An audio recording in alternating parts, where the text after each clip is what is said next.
world record that I have now 180 cases and increasing by the day. And unfortunately, there's right now we are facing law of the jungle. This is unprecedented. That not just that there are 180 cases against me, but most of my senior leadership is in jail. The only way they can come out is if they renounce that they're part of my party. That's the only way they come out. And almost 10,000 workers of mine are in jail right now, going through the worst sort of situation. People who are my ticket holders, who have given tickets to contest the elections, they are being forced to leave my party. Otherwise, their houses are broken in. I mean, this is all common knowledge. It's been going on for over a month. Their houses get broken in. Their families are, and they are all in hiding.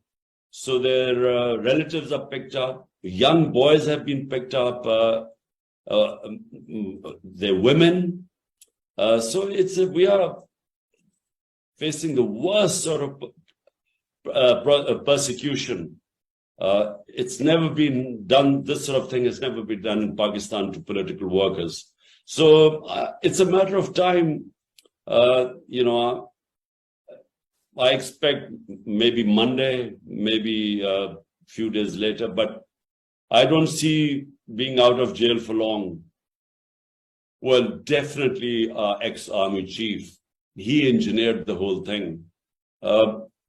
He used the intelligence agencies to break my party members and also our allies. So it was a coalition government. And this is at a time when our government economically was performing the best any government has performed in the past 17 years. And this is despite 2 years of COVID-19. And when our government was considered internationally to be the top 3 governments that coped the best with the COVID-19 pandemic. So he engineered the whole thing to get an extension. And he then joined hands with the current prime minister, who was facing corruption cases. He was under trial at the time, and they engineered this thing. And where did the US come in? They fed the US this bit that I was anti-American. I'm talking about the army chief. He actually had a lobbyist who was paid by my government without my knowledge, who was lobbying in the US to say how anti-American Imran Khan was and how pro-American the army chief was.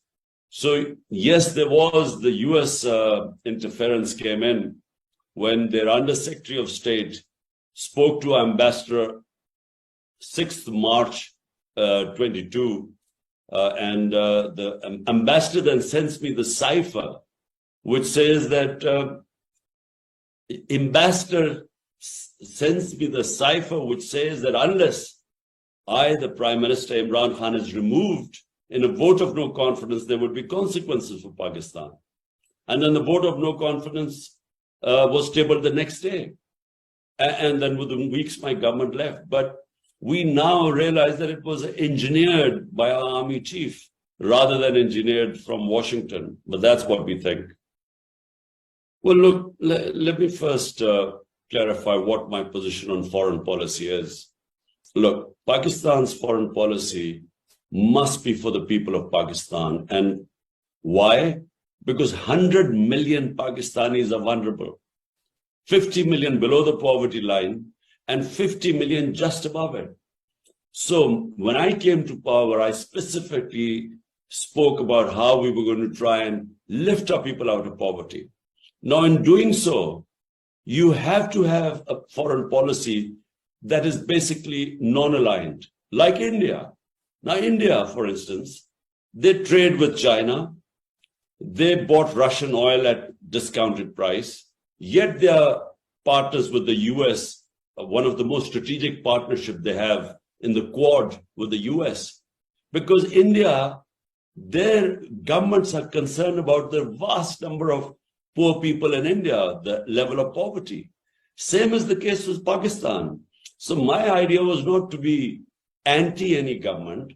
My idea was that my concern, the people elected me to help them get out of poverty. Now, we were involved in two conflicts. We joined the US jihad, the Afghan jihad against the Soviets in the 80s. And then after 9/11, we again joined the US war on terror. Both these conflicts took a heavy toll on Pakistan. The 80s one left 5 million refugees in Pakistan, Kalashnikovs, drugs flowing in, militant groups. And we suffered from all that, the consequences. Then after 9/11, we joined the US war on terror. 80,000 Pakistanis died. They were killed in that war. And then over $100 billion were lost to the economy. So if my concern are the 100 million vulnerable people of Pakistan, then the best way is to stay out of conflicts. Be partners in peace. We played our part in trying to get the Taliban and the US across the table. And we were responsible. Pakistan, my government was responsible in the Doha talks. But to be part of any conflicts, I think we just cannot afford it. So more like the Indian foreign policy. I think the whole Afghan war was a mistake. You know, if you know the history of Afghanistan, they do not accept foreign invaders. Whether it was a superpower, Britain in the 19th century, or the Soviets in the 20th century, or the US going into Afghanistan.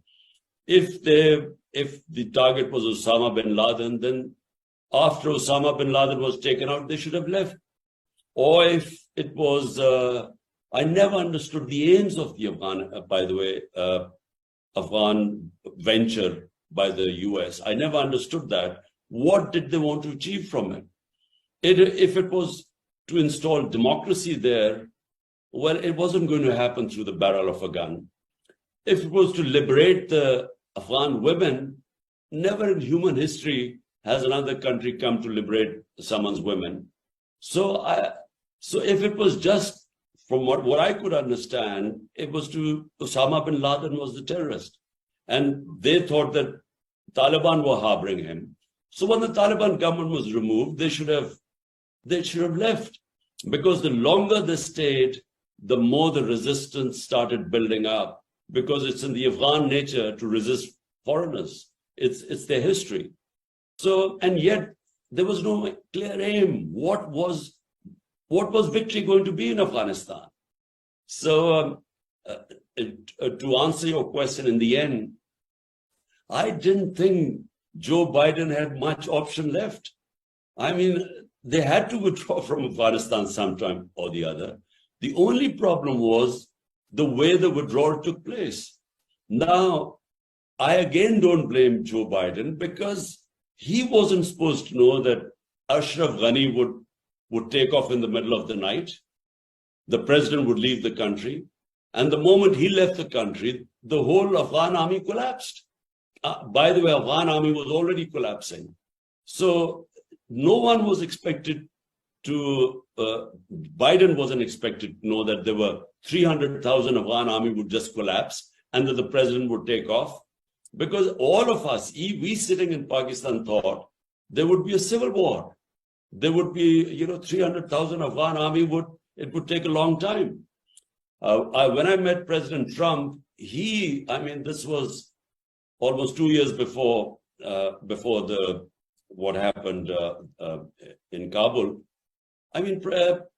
President Trump thought that the Afghan government would last 6 months after the withdrawal, but no one expected that the way it collapsed. And so because it collapsed in the way it did, the whole withdrawal became chaotic and no one was expecting it. And then the airport scenes. And I think President Biden actually got a lot of flack, but, if that had happened 2 years later, for instance, if 2 years later they had withdrawn, and if the president had fled as Ashraf Ghani did, the same thing would have happened 2 years later. So I think, he couldn't have predicted the collapse of the Afghan army and the president leaving the country.